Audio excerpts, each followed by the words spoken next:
to show you guys some proprioceptive exercises. Now, what's proprioception? Proprioception is commonly referred to as just balance, all right? But proprioception is the awareness of where our body is in space. We need proprioception to decrease injury and to be able to switch positions really quickly in sport. Proprioception happens at our joints and how the receptors that are in our joints communicate with our brain and how quickly our brain then sends a signal back down to our joints and our muscles. So if you think about our knee joint, all right, if we are running and we stop and there's a little bit of shifting forwards in our knee joint because of the force that we have going forwards, we need muscles to contract around that to bring our knee back into a good position. That's what proprioception is. It's the quickness of being able for our mind or our brain to recognize that maybe our joint is going into a bad position and being able to correct it as quickly as possible. Same thing with an ankle joint. If you're running through the field and you're playing soccer, let's say, and you step in a divot, and that divot creates your ankle into a roll, all right? If we have good proprioception, our brain's going to be able to pick that up right away, and it's going to contract the muscles so our foot goes back into a neutral position. Now, if we don't have good proprioception, our body's not going to be able to react as quickly, and it's going to roll over, and we're going to get an ankle sprain.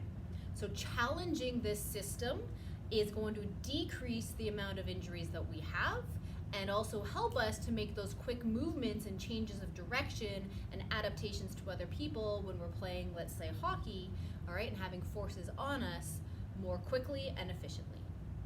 The most basic exercise for training our proprioception is 1 foot balancing, all right? We should be able to stand on 1 foot and be able to move our body all around and have no issues and no big wobbles or anything to try to correct. The second step to this is doing this with our eyes closed. When our eyes are closed, it takes away our visual perception and takes away that number one means that our brain knows where we are in space. So if we could take that away, we're going to train our system even better. So challenge yourself. I want you to stand on 1 foot, close your eyes, and see how long you can stand there without falling over. All right? So an athlete that does a lot of this should be able to stand, close your eyes like I am now, and be able to just stand here and have our foot wobble a little bit and adapt. We should not be falling over. Ideally, you should be able to do this no problem for 1 minute. So that's your first challenge, is to stand on 1 foot with your eyes closed for 1 minute. Once you've been able to master the 1 foot eyes closed for 1 minute, now what we're going to do is change our surface. Now if you're in a gym, if you're in the clinic, we have Bosu balls, we have blue foam pads, but at home you're not going to have those.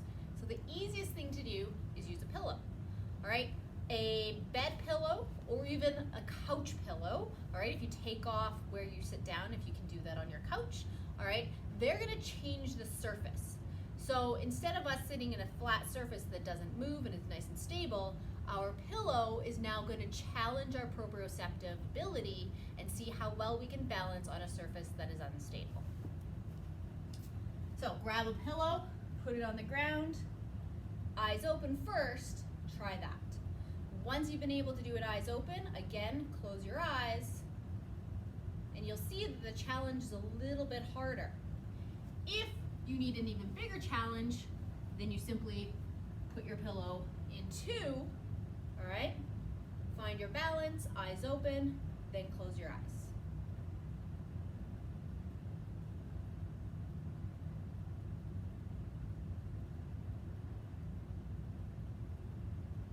Now, a couple things, don't cheat. Don't try to tuck your leg behind you. We never have our legs together in a sport, all right? And make sure you're safe with this. So nothing around you, so if you fall, you're not gonna hurt yourself. Now that we've changed the surface, we're gonna add a bit of movement in to challenge our proprioceptive abilities. So behind here, you can see I have some pods, all right? You clearly don't need these fancy pods. You can can just pick spots on the floor, maybe put some hockey tape down on the floor, whatever you want. But what we're gonna do is we're gonna stand on one foot and we're gonna add some movement to try to balance better. So, first ones, you're gonna stand on one foot, and you can think of this as a clock. So, this is my 12 o'clock, my 3 o'clock, my 6 o'clock, my 9 o'clock. So while I'm balancing, I wanna pick up that foot and be able to touch all the different numbers on my clock. Okay, when we're crossing over, that's the hardest. But I also wanna get the corners.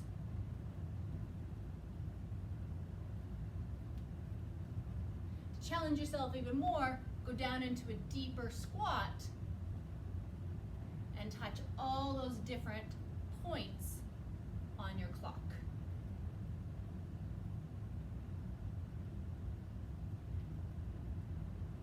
To change it up a little bit, instead of having your feet be the pointing, we're going to use our arms. So we're going to get into that athletic stance, and we're going to try to touch with our hands all those different spots.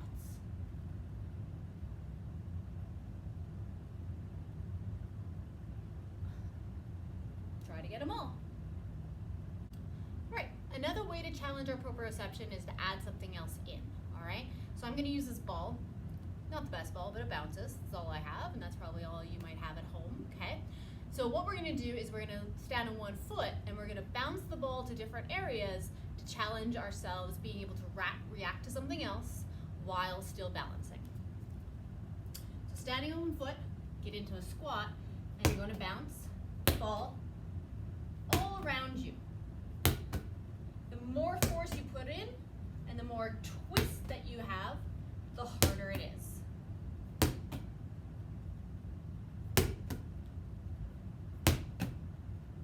Challenge yourself, see what you can do.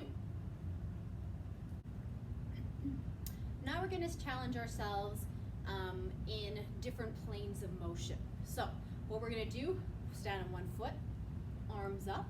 We're going to lean back as much as we can. Then we're going to come forward into an airplane. Move our arms around. Keep that balance.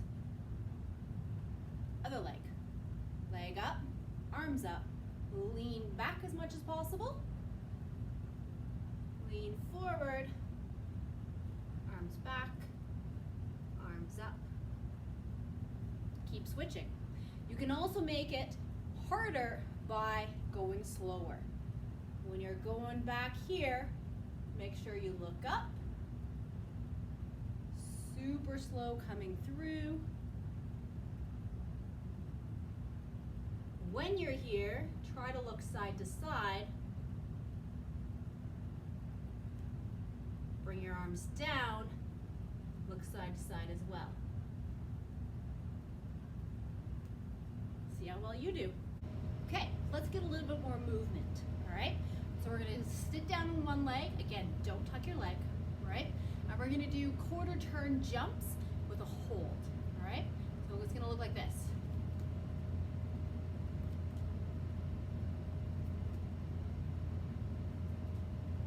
And switch.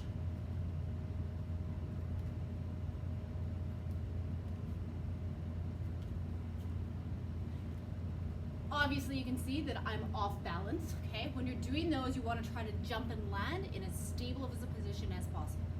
Switch legs, see which leg you're better on.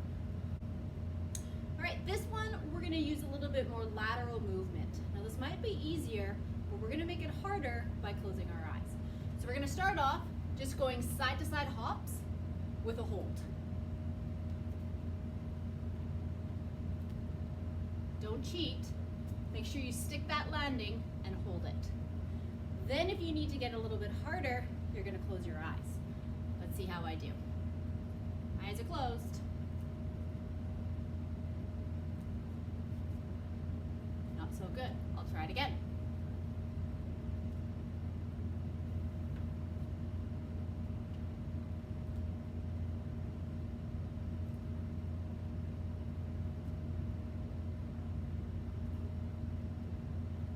Better the second time.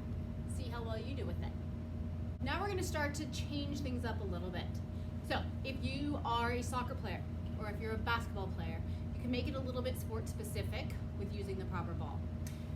What we're gonna do is we're going to now change the surface plus add in a skill. So if you're a basketball player, you could be dribbling the ball, you could be passing it to somebody, or just going against a wall, passing it to yourself. If you're a soccer player, you can be, can't see that. If you're a soccer player, you can be balancing while also doing some footwork. You can also be passing back and forth to somebody and trying to accept passes and give passes by having an altered surface area, which makes it harder for you. Okay, we're gonna challenge our jumps instead of just rotating. We're gonna get a little bit of movement and angle to our jumps. So, on our 1 foot, we're gonna jump out to the side, jump back. Jump out to the side, jump back. Maybe we jump out to the side, then we're going to go to the front. So again, you don't need fancy little markers like this. Think about marks on your hardwood floor or just put tape on the floor.